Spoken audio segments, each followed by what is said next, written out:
Lacan is useful for literary studies because he sees the human mind as structured much like language. Influenced by structuralism, he takes up two key aspects of that movement.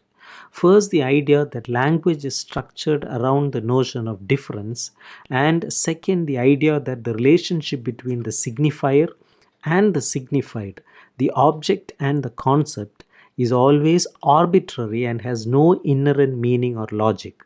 For Lacan, the unconscious operates in the same way. It makes random connections between symbols and experiences and makes meaning through oppositions. Lacan has his own theory of the development of the child. He argues that children exist originally in a state where they have no sense of self. This he describes as the imaginary. It is a state lasting until around 6 months of age, in which the child cannot distinguish between itself and the rest of the world or other people, looking only to the mother which it idealizes. This then is followed by the mirror stage. The mirror stage is the point at which the child comes to recognize itself as a separate person, driven by looking at its reflection in a mirror and recognizing its uniqueness. The child is now present in the world, and particularly the linguistic world. They find themselves, like everyone, trying to grasp the essence of things but limited by language, which is always insufficient. For this phase, Lacan uses the word lack.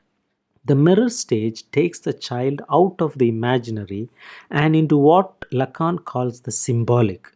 This means of existence is one where the child is now under the rule of the patriarchal logos, dictated by the father, meaning not an actual father, but rather the regime of patriarchal power of which he is a symbol. Jouissance means the fulfillment of intellectual delight or sexual pleasure. Lacan describes jouissance as a pleasure that exists beyond socially sanctioned pleasure, what he calls the pleasure principle. It represents pleasure beyond limits, although for Lacan this transgressive potential results only in pain. It symbolizes the elusive and damaging promise of unfulfilled desire, what Lacan calls object petita. For Lacan, jouissance is masculine, and Sigzus's work represents a feminist attempt to restore jouissance to the female subject, but also to question the association between transgression and suffering.